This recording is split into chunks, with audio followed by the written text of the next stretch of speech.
चारों खानी ज्ञानी योगी मिल रहे सब मन की घानी भाग जगा मेरा राधिका मिले सदगुरु आई राधा स्वामी धाम का महि भेद जनाई।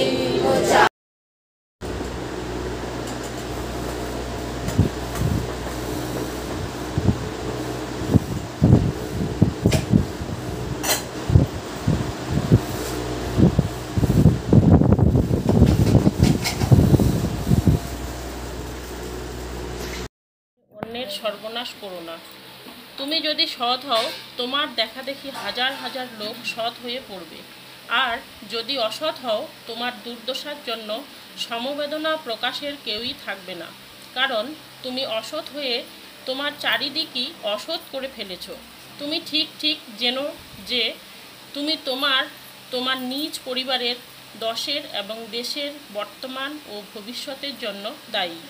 নাম যশের আশায় কোনো কাজ করতে যাওয়া ঠিক নয়, কিন্তু কোনো কাজ নিঃস্বার্থভাবে করতে গেলেই কার্যের অনুরূপ নাম যশ তোমার সেবা করবেই করবে। নিজের জন্য যাই করা যায় তাই সকাম, আর অন্যের জন্য যা করা যায় তাই নিষ্কাম। কারো জন্য কিছু চাওয়াকেই নিষ্কাম বলে। শুধু তা নয় কো, দিয়ে দাও, নিজের জন্য কিছু চেয়েও না, দেখবে সব তোমার হয়ে যাচ্ছে। জয়। পরম প্রেমময় শ্রী ঠাকুরের নারী নীতি গ্রন্থ থেকে পাঠ। সাজসজ্জার প্রয়োজন ও বাহুল্য। নারীর সাজসজ্জা, পরণ পরিচ্ছদ, চলন চরিত্র এমনতর হওয়া উচিত যাহা পুরুষের মনে একটা উন্নত পবিত্র সদ্ভাবের সৃষ্টি করে, আর ইহা সুপ্রজননের ও মানুষকে সত্যদীপ্ত করারও একটা উত্তম উপকরণ। ইহার বহুলতায় বাহুল্যকে ডাকিয়া আনিবে, সাবধান হইও। বাণী সংখ্যা 26। परम पूज्य पाद श्री श्री गोदाय शतगुरु प्रणाम।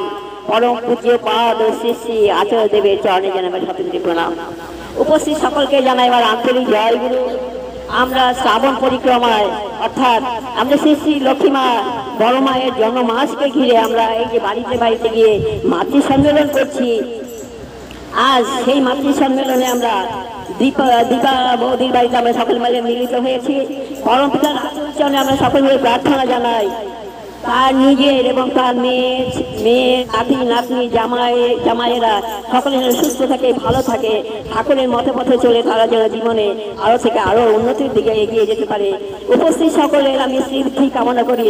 পরম পিতার আঠুর চরণে আমাদের বই পাঠ হলো, প্রার্থনা হলো, নিয়ম অনুযায়ী এখন গান কীর্তন হবে। গান কীর্তনে শুনেছি আমি চৈতালিকে ডাকছি।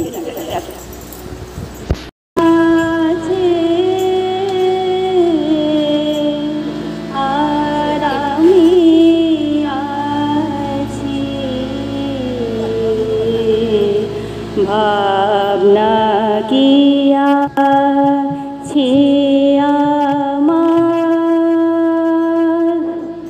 মাঝে আরামে আছে, ভাবনা কি আছে আমার মাঝে আরামে আছে, ভাবনা কি আছে আমার মায়ের হাতে খাই পৌরে, মায়ের হাতে খাই পৌরে, মানিয়েছেন আমার ভাত মাছে আরামে আছে, ভাবনা কি আছে আমার আমার মাছে আরামে আছে, ভাবনা কি আছে আমার মায়ের হাতে খাই পৌরে, মায়ের হাতে খাই পৌরে, মানিয়েছেন আমার ভাত মাছে আরামে আছে, ভাবনা কি আছে আমার সংসারে ঘর বিপদ যখন দেখি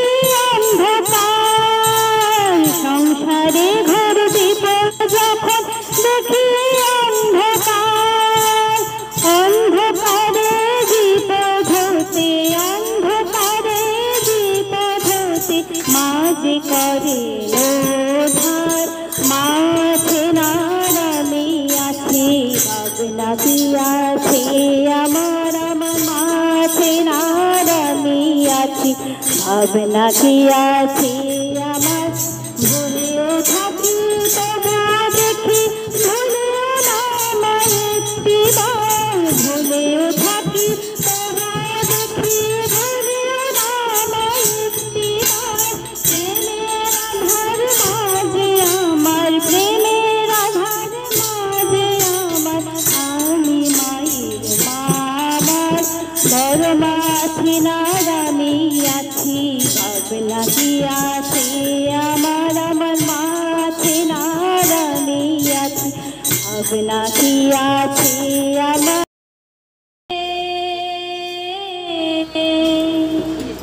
প্রিয় পরম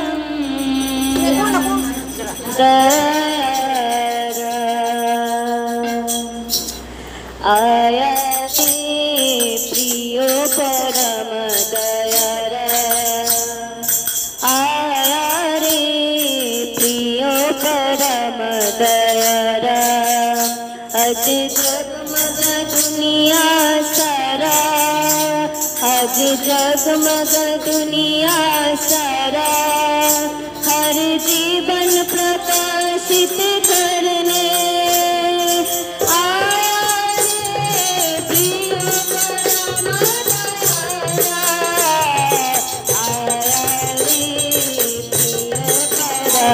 दयारा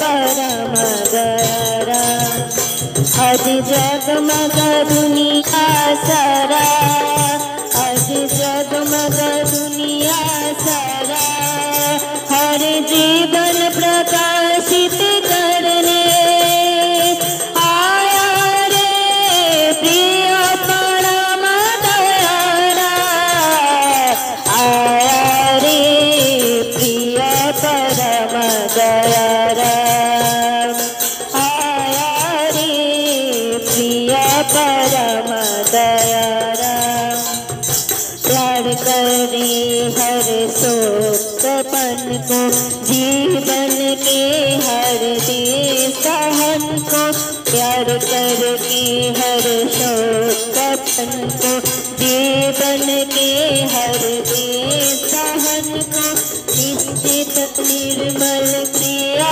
निरंतर निश्चित निर्मल क्रिया निरंतर हृदय बिहारी ने तमस बिदारा हृदय बिहारी ने तमस बिदारा हृदय बिहारी ने तमस बिदारा हृदय बिहारी ने तमस बिदारा कण कण में जीवन जगत कर सारा आया रे प्रिय परम दयारा आया रे प्रिय परम दयारा आज जगमग दुनिया सारा आज जगमग दुनिया सारा हर जीवन प्रकाशित करने आया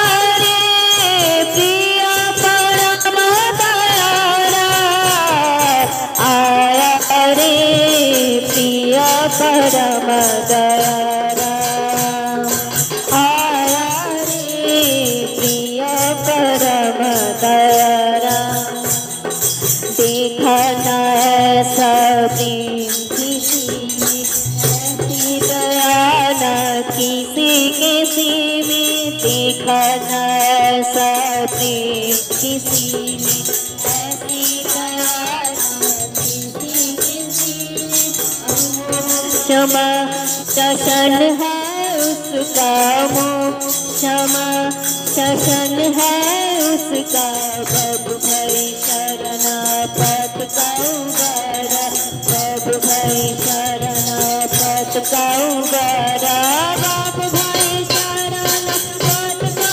उगारा प्रभु भई शरणापत का उगारा सबसे न्यारा है ठाकुर हमारा आया रे प्रिय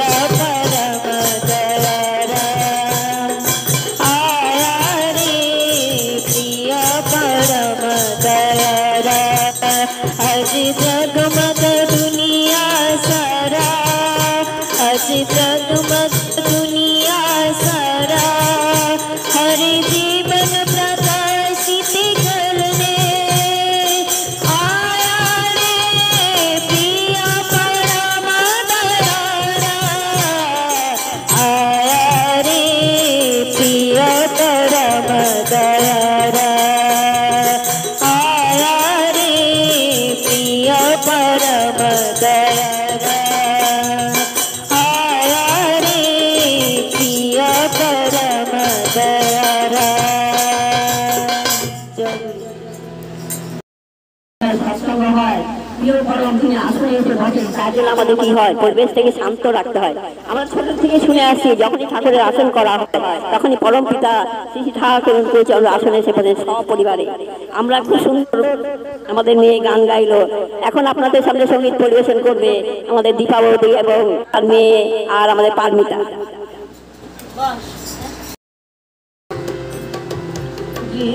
বৃন্দাবনে প্রাণের ঠাকুর এলো নতুন বৃন্দাবনে বৃন্দাবনের প্রাণের ঠাকুর এলো নতুন বৃন্দাবনে বৃন্দাবনে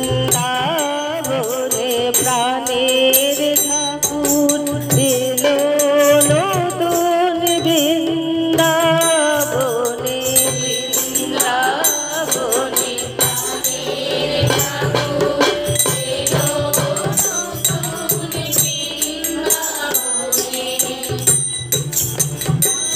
এ প্রাণে প্রাণ জেগেছে রং লেগেছে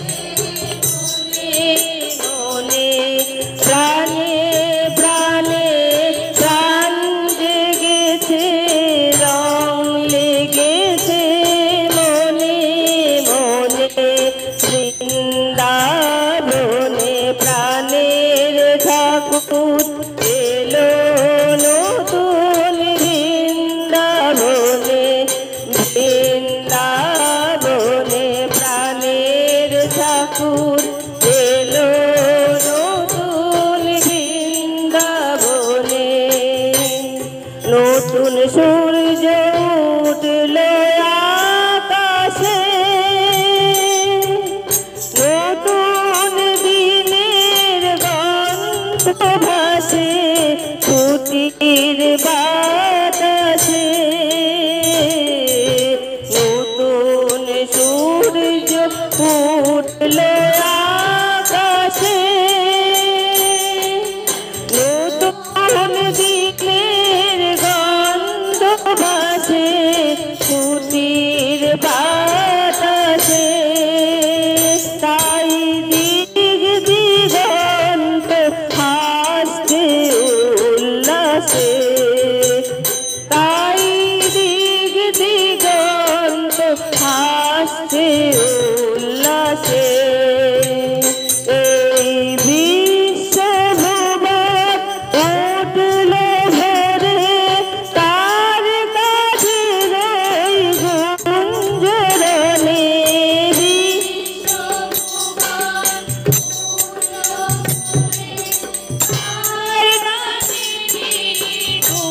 গুঞ্জরণে ভুবন উঠল ভরে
আমাদের দেবঘর, দেবঘরে ঠাকুর এসে লীলা করে গেছে।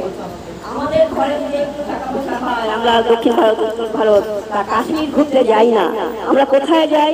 আমরা দেবঘরে যাই, সেখানে গিয়ে আমরা শান্তি পাই, মনের আনন্দে সেখানে আমরা আনন্দ করে আসি। কিছুদিন আগে আমাদের সব গুরু ভাই গুরু বোনেরা লক্ষ লক্ষ লোক দেবঘরে মিলিত হয়ে এই যে সুন্দর উৎসব করলো, এর একটাই মাত্র কারণ, আমরা শ্রী ঠাকুর অনুকূলচন্দ্রকে ভালোবাসি।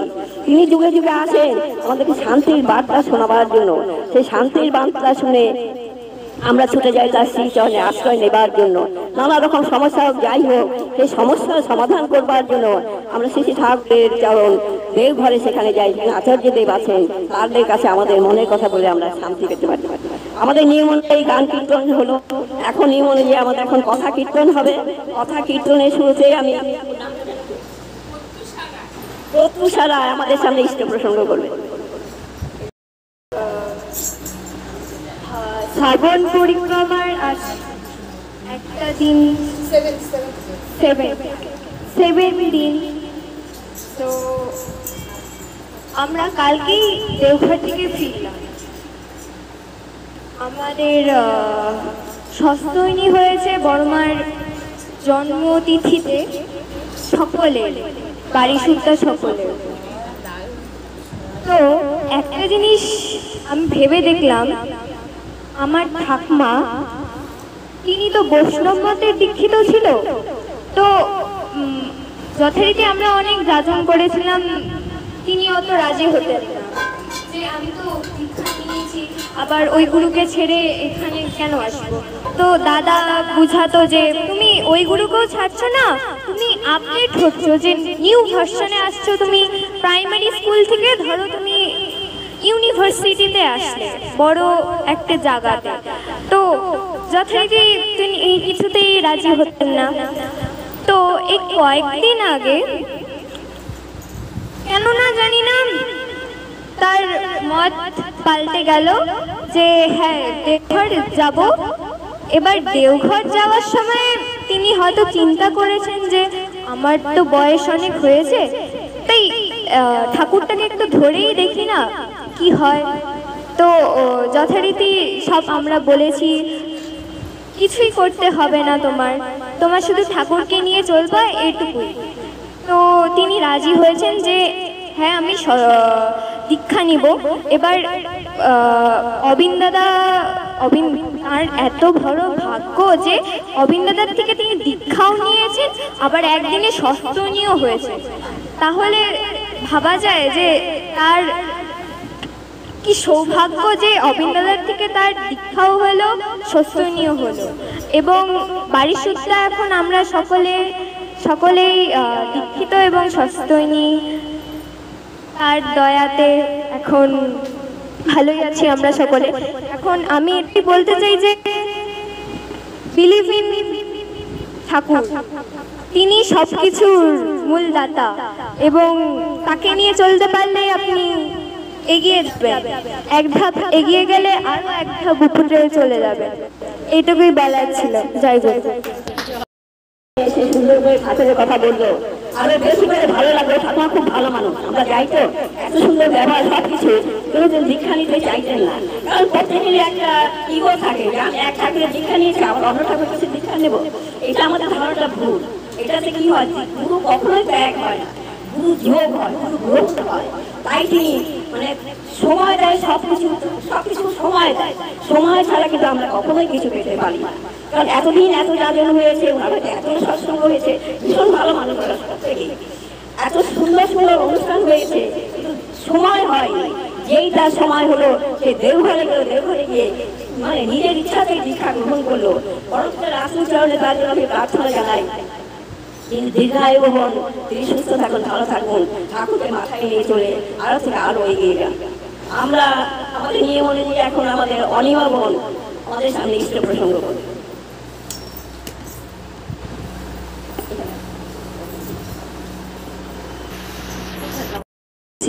আমার পরম পূজ্যপাদ শ্রী আচার্য দেব, আমার পরম পূজনীয় শ্রী অবিন্দ দাদা, আমার সকলের রাতুল চরণে আমার শতকোটি প্রণাম। এখানে উপস্থিত সমস্ত ভক্তিমতী মা, এবং আমাদের আসন্ন কিছু মা রয়েছেন এখানে যারা আমার সন্তান সমতুল্য, তাদেরকে আমার অনেক অনেক অন্তরের অন্তঃস্থল থেকে রাও জয়গুরু। এখনই আমরা একটি ছোট্ট ভবিষ্যৎ মায়ের আলোচনা শুনলাম। আমি তো সত্যি ভীষণ মুগ্ধ হয়ে গেলাম, হয়তো আমার মতো সবাই মুগ্ধ হয়ে গেল। ওর যে বলার স্পিরিট আমি দেখলাম, ওর চোখের মুখে একটা ভীষণ দীপ্তি, ভীষণ খুশির একটা ঝলক, কি না ঠাকুমাকে যাজন করে দীক্ষা প্লাস সস্তৈনী দিতে পেরেছে। এই যে আনন্দ, এই আনন্দ না কোনোভাবে কোনো কিছুতেই আমরা পেয়ে উঠি না। সত্যি তো ঠাকুরকে পাওয়ার যে আনন্দ, তার আমাদের জীবনে কোনো কিছুর সাথে তুলনীয় নয়। তাই ঠাকুর, আমরা সবাই ঠাকুরের চরণস্থিত। তো প্রিয় পরমের আমরা অনেক কথাই বলতে চাই, হয়তো আমরা বলতে পারি না, বা আমরা এখনো আমার বলার মতন সেই যোগ্যতা জায়গায়ও পৌঁছাইনি। কিন্তু প্রিয় পরমের মহামূল্যবান সত্যানুসরণ গ্রন্থে তিনি অনেক কথা বলেছেন আমাদেরকে। আমরা যেন সেই কথাগুলো নিজের জীবনে, আমাদের চলনে, আমাদের জীবন দিয়ে যেন সবসময় সেগুলো করতে পারি। কিন্তু আমরা সেগুলো এখনো করে উঠতে পারি না বা চেষ্টা করছি। তাই তারই সেই সত্যানুসরণ গ্রন্থ থেকে ছোট্ট একটি কথার উপরে আমি কিছু বলতে চাইছি। সেটা হচ্ছে, ঠাকুর বলেছেন করাই পাওয়ার জননী। সত্যি বাস্তব জীবন দিয়ে দেখছি করলে কি না পাওয়া যায়। মহাভারতে শ্রীকৃষ্ণ অর্জুনকে বলেছিলেন, কর্ম করে যাও, ফলের আশা করো না। তুমি কর্ম করতে করতেই একদিন দেখবে সব পেয়ে গেছো। তা সত্যি এই জীবনে আমরা যা যা করছি, গত জীবনে যা যা করে আসছি, তারই হয়তো ভাগ্যবশে আমরা ঠাকুরের চরণে আশ্রয় পেয়েছি। আর এই জীবনে ঠাকুরকে ধরে যা যা করছি, তা আমরা এই জীবনেই পেয়ে যাব। সেটা যদি ভালো কিছু করে থাকি তবে ভালো, মন্দ যদি কিছু করে থাকি তবে মন্দটাও এইভাবেই পাবো। কারণ আমরা দেখছি যে আমরা একটু একটু করে ঠাকুরের কাছে এসেছি। এই যে ছোট্ট মাটি আমাদেরকে এত সুন্দর করে বোঝালেন যে কি করে ঠাকুরকে ভালোবাসতে হয়। তো সত্যি তো আমরা ঠাকুরকে ধরে, ঠাকুর কি চেয়েছেন? ঠাকুর কিন্তু একটাই, প্রিয় পরমের একটি চাওয়া, সেটা হচ্ছে আমরা যেন একটু তার হতে পারি। আমরা এই যে দিকে দিকে মাতৃ সম্মেলন করছি, আমাদের এই গোটা শ্রাবণ জুড়ে আমাদের কিন্তু একটা সাধনার মাস। আমরা এই মাসে কিন্তু নিজেকে একটু একটু করে তৈরি করতে পারি। কারণ তিনি তো চাইছে যে আমরা নারীরা যেন একটু একটু করে হতে পারি, ঊর্ধ্ব দিকে উঠতে পারি। আর আমাদের শ্রী শ্রী বড় মা তার এই যে অষ্টগুণ নিয়ে, 8টা গুণ নিয়ে তিনি যে ঠাকুরের সহধর্মিণী হয়েছিলেন, সেটা আমরা জানতে পারি এই যে ঠাকুরকে ধরে। তো এই যে 8টা গুণ নিয়ে তিনি ঠাকুরকে তো ভীষণভাবেই ধরে রেখেছিলেন, ভালোবাসতেন সহধর্মিণী হিসেবে। তারপর আমরা জানি যে ঠাকুরের মা যখন চলে গেছেন, তখন বড় মা ঠাকুরের মায়ের মতন হয়ে মাতৃ স্নেহ দিয়ে, ভালোবাসা দিয়ে, শ্রদ্ধা দিয়ে ঠাকুরকে কেমন করে আগলে রেখেছে। তো বড়মার এই গোটা মাতৃ সম্মেলনের মধ্যে দিয়ে আমরা বড় মাকে আদর্শ করে চলেছি।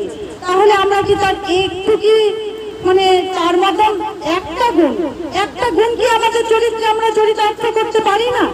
তাহলে এটাই তো আমাদের গোটা মাতৃ সম্মেলনের ব্রত হওয়া উচিত, এটাই তো আমাদের সাধনা হওয়া উচিত গোটা মাস জুড়ে। আমরা যেন এই 30টা দিন পরে আমরা যেন নিজেদেরকে একটা অন্তত গুণার্জিত করতে পারি। আর এই যে ঠাকুর এটুকুনি চেয়েছেন, তাই ঠাকুর আমাদের নারীদের মধ্যেই কিন্তু সমস্ত কিছু একটা দায় দায়িত্ব তুলে দিয়েছেন আমাদের ঘাড়ে। আমরা যেন আমাদের পরিবার, আমাদের পারিপার্শ্বিককে একটু হলেও পরিবর্তন করতে পারি। কারণ আমরা সত্যানুসরণে পড়েছি, আমরা ঘুম থেকে উঠে রেগুলার আমরা ইষ্টভীতি করার আগে শতনুজ্ঞা পাঠ করি। শতনুজ্ঞাতে যে কথাগুলি বলা হয়েছে, সেই কথাগুলি কি আমরা চরিত্রে স্থাপন করতে পেরেছি? ওটা আমাদের একটা মুখস্থ বিদ্যা হয়ে গেছে। আমরা ঘুম থেকে উঠে ইষ্টভীতি করার আগে মুখস্থর মতো মুখস্থ করে বলছি, কিন্তু চরিত্রে বিন্দুমাত্র তার আঁচ লাগাতে পারিনি। কিন্তু আমাদের এই যে সাধনা, এটাই যে আমরা যেন কথাগুলো শুধু কথা না, আমরা যেন আমাদের চরিত্রে একদম ফুটিয়ে তুলতে পারি। শুধু কথার মতন মুখস্থ করে বলে গেলাম তা হয় না। আমরা বলছি ঘুম থেকে উঠে অক্রোধী, একটু কেউ কিছু বললেই রাগ করে যাচ্ছি, বলছি অমানি, কিন্তু কেউ কিছু বললেই মান অভিমানে ডুবে যাচ্ছি। এই কথাগুলো ঠাকুর আমাদের কথার জন্য বলেননি, আমাদের চরিত্রে সেগুলো যেন চারিয়ে যেতে বলেছেন। আমাদের চরিত্রটা, আমাদের স্বভাব, আমাদের হাব ভাব, আমাদের চলন বলন সমস্ত কিছুই যেন তার সেই সত্যানুসরণই বলি না কেন, নারীর নীতি বলি না কেন, শতমুদ্রাই বলি না কেন, সমস্ত কিছুই যেন আমাদের চরিত্রে অল্প অল্প করে প্রকাশ পায়। আর তিনি তো একটা কথাই বলেছেন যে ভালোবাসা এমনভাবে ভালোবাসো, ভালোবাসা এমনভাবে দাও যেন এই ভালোবাসায় মোহিত হয়ে সমস্ত কিছুই। আজকে এই যে পুচকি মেয়েটি যে বললো যে তার ঠাকুমা কিসের টানে ঠাকুরকে ধরেছে, তারা এত তাকে ভালোবাসে হয়তো, তাই কিন্তু সেই এই যে এত বয়সের মাটি তাদের ভালোবাসার টানেই আজকে ঠাকুরকে ধরেছে। আমরা পুরাণেও দেখেছি যে ভালোবাসতে হয় কেমন করে, ঠাকুরও শিখিয়েছেন যে ভালোবাসা কেমন হওয়া উচিত। যে সত্যি আমি আজকেই একটা কথা বলছিলাম, এই যে রিসেন্ট যে আমাদের কর্মযজ্ঞ হয়ে গেল দেওঘরে, সত্যি হয়তো আমার ঠাকুরের উপরেই ছেড়ে দিয়েছিলাম যে ঠাকুর যদি তুমি নিয়ে যাও তাতেও খুশি, যদি তুমি না যেতে পারি আমি তাতেও খুশি। কিন্তু সেই একটা দিন আমার হাতে ছিল, আমার একটা অসুস্থ হয়েছিল আমার পরিবারে, তো সেটা কাটিয়ে উঠে আমার হাতে একটা দিন মাত্র সময় ছিল। আমার ছোট ছেলে বলছে মা দেওঘরে যাবে না, তো দেওঘরে তো যাওয়া লাগে, এই সময়ই তো যাওয়া লাগে। আর তার এখন অনেকটাই বয়স, কিন্তু তবুও সে আমার সন্তান যেহেতু আমার কাছে অনেকটাই ছোট। আর আমার সেই সন্তানের মুখে যখন আমি শুনলাম না, রাতেও বলছিল যে মা সবসময় ভালো সময় দেওঘরে যাবে তা কেন, খারাপ সময়েও দেওঘরে যেতে হয়, যখন দরকার তখন তো আরো যেতে হয়। যদি মনে হয় কোনোদিন যে দেওঘরে যাওয়ার জন্য পয়সা নেই, তাহলে দেহের এক বোতল রক্ত বিক্রি করেও দেওঘরে যেতে হয়। সত্যি সেদিন আমার ওর ছোট্ট মুখের কথাটা এত ভালো লেগেছিল যে ঠাকুর ঠিক এরকমই ভালোবাসা চান, এরকম ভালোবাসাই যেন আমাদের প্রতি প্রত্যেকের থাকে। যে আমি আজকে আমার সন্তানের কাছে শিখছি, যে সে আমাকে শিখাচ্ছে যে যখন মনে হবে দেওঘরে যেতে পারছো না, এক বোতল রক্ত বিক্রি করে তুমি দেওঘরে যাবে। সত্যি আমি তখন সেই মুহূর্তে ভাবছিলাম যে আমি কতটুকু কি করতে পেরেছি আমি জানি না, কিন্তু ঠাকুর তুমি আমার সংসারে তাতে এতটুকু বোধ দিয়েছো যে বোধে আজকে আমি মা হয়ে আমি সন্তানের কাছে শিখছি যে সত্যি কেমন ভালোবাসতে হয় ঠাকুরকে। আমরা যেন প্রত্যেকেই ঠাকুরকে এরকম ভাবে ভালোবাসতে পারি, ঠাকুরকে মাথায় নিয়ে চলতে পারি। আজকে শ্রাবণে, গোটা শ্রাবণে যেন এই ব্রতই আমাদের প্রত্যেকটা মায়ের মধ্যে হয়। আমরা যেন আমাদের ভালোবাসাটুকু আমাদের পরিবারে, তারপরে আমাদের পারিপার্শ্বিকে ছড়িয়ে দিতে পারি। এই সাধনাতে যেন আমরা গোটা মাস জুড়ে এই যে তীব্র দাবদাহে ছুটে বেড়াচ্ছি, আমাদের যেন সাধনাটা সার্থক হয়। আমি প্রত্যেকের কাছে এই অনুরোধ করব, আমরা যেন প্রিয় পরমের হতে পারি। আর প্রিয় পরমের চাওয়াটুকু যেন আমাদের নিজস্ব জীবনে, নিজস্ব পরিবারে চালিয়ে যেতে পারি, এটাই আমার প্রার্থনা। আমি আশা করি সমস্ত মায়েদেরই এটাই প্রার্থনা হওয়া উচিত। সকলকে আমার আনন্দিত জয়গুরু জানিয়ে এই বাড়ির প্রত্যেকের মঙ্গল ঠাকুরের আতুল চরণে রেখে আমার আলোচনা এখানেই শেষ করছি। জয়গুরু।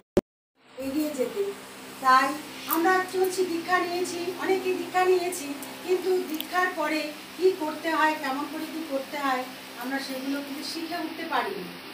যেমন কোনো জায়গায় ট্রেনিং নিয়ে তারপরে সেই ইনস্টিটিউশনে সে যুক্ত হয়, সেই কাজটা কি করে করবে। এবার ঠাকুরের দীক্ষা একজন আমাদের ঋত্বিক মশাই দিয়ে দিলেন দীক্ষা, কিন্তু দীক্ষার পরে আমি কি করে দক্ষ, দীক্ষা মানে দক্ষ হওয়া, দক্ষ কি করে হব। এখন তুমি বলে দিল কিন্তু তুমি বাড়িতে এসে করলে না, তুমি শিখে আসলে সেটা বাড়িতে এসে হাতে কলমে করলে না, বা ডাক্তার তোমাকে প্রেসক্রিপশন করে দিল কিন্তু তুমি সেই ওষুধ অনুযায়ী চললে না, তাহলে তোমার জীবনে কি আর সেই উন্নয়ন হবে, সেখান থেকে মুক্তি পাবে? যেটার জন্য তুমি ব্যাধিতে জরাগ্রস্ত হয়ে আছো, সেখান থেকে মুক্তির পথ তুমি পাবে না। তখন তুমি ডাক্তারের দোষ দেবে, বা যেখানে ট্রেনিং করে এসছো সেখানে শিখতে পারলে না তার দোষ দেবে। আর তাই আজকে ঠাকুরের কিন্তু অনেক হাজার হাজার জায়গায় তুমি খুঁজে পাবে যেখানে মানে আমাদের সৎসঙ্গে ভাই বোনেরা ছড়িয়ে ছিটিয়ে রয়েছে, কিন্তু আমরাই জানতাম না। তারা দীক্ষা নিয়েছে ঠিকই, কিন্তু দক্ষ হয়ে উঠতে পারেনি। তাই এবার ঠাকুর পরিবারের যে আমাদের পূজনীয় অবিন্দা এলেন, তিনি পথপ্রদর্শক আমাদের নবজাগরণ, অর্থাৎ সৎসঙ্গী প্রেমীদের মধ্যে একটা নবজাগরণ তৈরি করলেন।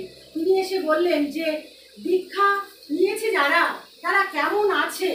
হ্যাঁ, তারা আমাদের না একই তো, আমাদের পরম পিতা, আমরা এখানে যারা যারা আছি সবারই পরম পিতা তিনি। কাজে আমি তুমি কেউ আলাদা নই, এখানটায় আলাদা নই, আমাদের রক্ত যেমন আলাদা নয়, তেমনি এখন কিন্তু আমরা সবাই পরম পিতার সন্তান।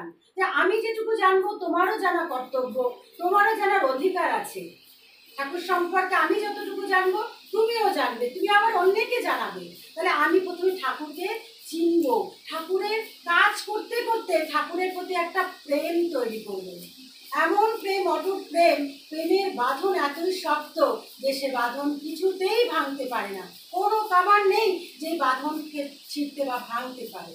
তাই প্রথমে কিভাবে হবে, এখন ছেলেপুলে যখন মায়েরা যখন একটা ছোট বাচ্চাকে তার খাওয়া দাওয়া স্নান সমস্ত যত্নার্থী করে বলে ওই ছেলেদের বা সন্তানটির প্রতি মায়ের এত মায়া, এত প্রেম, এত মানে আমার ছেলেটা কি করবে, আমার উতলা হয়ে যাই আমরা।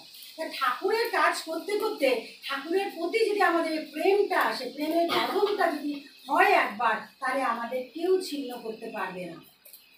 তাই যখন আমরা আমাদের কাছে ঠাকুর পরিবারের থেকে নির্দেশ আসলো এরকম সমস্ত যেখানে যেখানে আমাদের এরকম সৎসঙ্গী ভাই বোনেরা মায়েরা আছেন তাদের খবর নিতে, তারা কেমন আছে তাদের খবর তো আমরা নিইনি।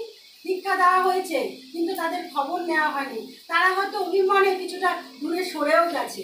বাস্তব ক্ষেত্রে আমরা তাই দেখলাম, তারা অত দূরে বসে যেটা চিন্তা করেছে, আমরা তার নির্দেশ পালন করতে গিয়ে দেখলাম সত্যিই তাই। এমন এমন জায়গায় যারা দীক্ষা নেওয়ার পরে তাদের প্রতি আগ্রহ সৃষ্টি হয়, পরের দিন যে ইষ্টবিধি করতে হয় সেটার প্রতি তাদের দীক্ষা দিয়েছে হয়ে গেছে, আবার কি ইষ্টবিধি করতে হয়, এটার অর্থটুকুই, ইষ্টবিধি কি জিনিস, তার মর্মার্থ কি, তার সার্থকতা কোথায়, সেইটুকুই তার ভেতরে ঢোকেনি, অথচ তার দীক্ষা হয়ে গেছে। তাহলে তাহলে তো ঠাকুরকে সে নিজে জানলই না, তার যজনই হলো না, প্রেম তৈরি হলো না। সেই প্রেমটা বিতরণ করবে কি করে, অর্থাৎ যাজন করবে কি করে, তার প্রেমটাকে চালিয়ে যেতে পারেনি সমাজের মধ্যে, পরিবারের মধ্যে। প্রথমে তো আমি জানবো, তারপর আমার পরিবারের মধ্যে আমি সেই ঠাকুরকে চালিয়ে নিয়ে যাব, পরিবারের প্রত্যেকের মধ্যে ঠাকুরকে মনের মধ্যে স্থান করাবো, তারপর আমার প্রতিবেশীদের মধ্যে করব, সমাজের মধ্যে এরকম ঠাকুরকে আমরা প্রতিষ্ঠিত করবো। এটাই আমরা নিয়েছিলাম শপথ, কিন্তু ইষ্টবিধি যে করতে হয় কিভাবে সেটাই হয়তো তারা শুনেছে যখন দীক্ষা নিল। কারণ কি, তাকে বলেছে চলো চলো দীক্ষা নিতে হবে, চলো। তোমায় মানে না, তোমায় পাওয়ার আনন্দ কি তাই তো জানি না। দয়াল তোমার কথাই বলে যারা, তোমার মানে না, তোমায় পাওয়ার আনন্দ কি তাই তো জানি না। দয়াল তোমার কথাই বলে যারা, তোমার মানে না, তোমায় পাওয়ার আনন্দ কি তাই তো জানি না। নির্বোঝা বহন করে বুঝবে সব কেমন করে, নির্বোঝা বহন করে বুঝবে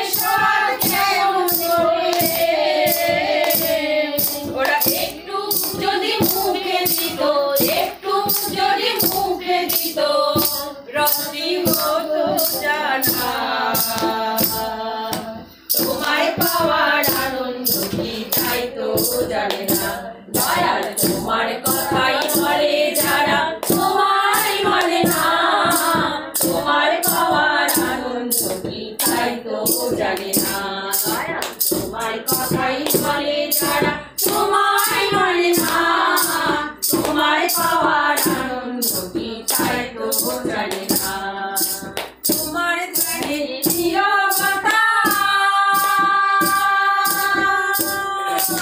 কেমন করে জানে না তা তোমার ধ্যানে নীরবতা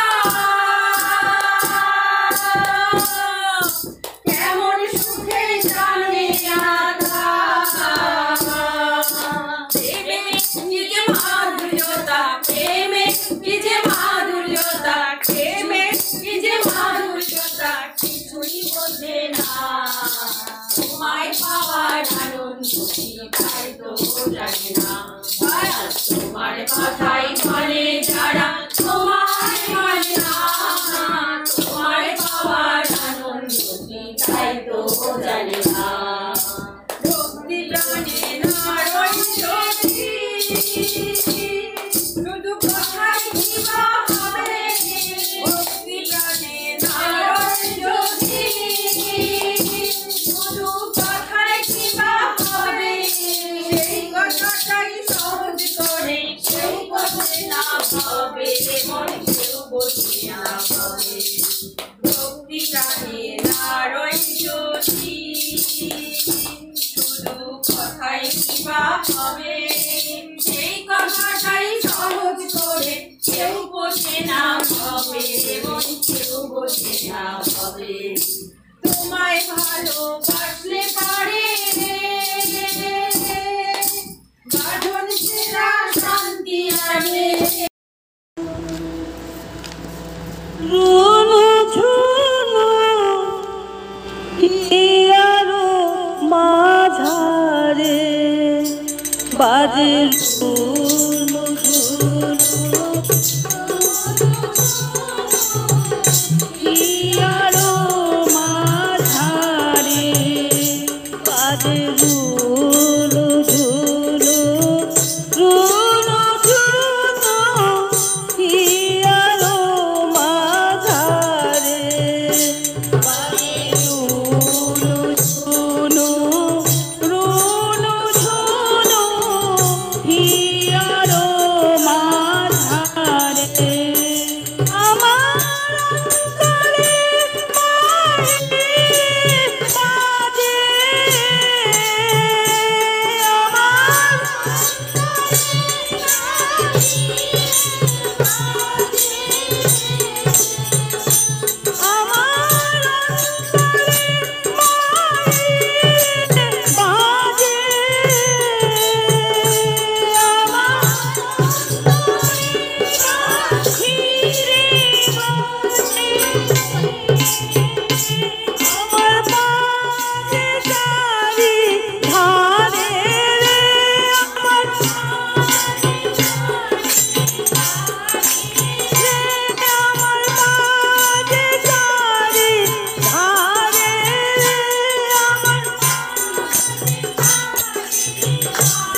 वन्दे पुरुषोत्तमं वन्दे पुरुषोत्तमं वन्दे पुरुषोत्तमं वन्दे पुरुषोत्तमं वन्दे पुरुषोत्तमं वन्दे पुरुषोत्तमं परम प्रेममय श्री श्री ठाकुर अनुकूल चंद्र जी जय परम प्रेममय श्री श्री ठाकुर अनुकूल चंद्र जी जय परम प्रेममय श्री श्री ठाकुर अनुकूल चंद्र जी जय परमाराध्या जगत जननी श्री श्री वर्मा जय परमाराध्या जगत जननी श्री श्री वर्मा जय परमाराध्या जगत जननी श्री श्री वर्मा जय परम पूज्य पाद श्री श्री वर्मा जय परम पूज्य पाद श्री श्री वर्मा जय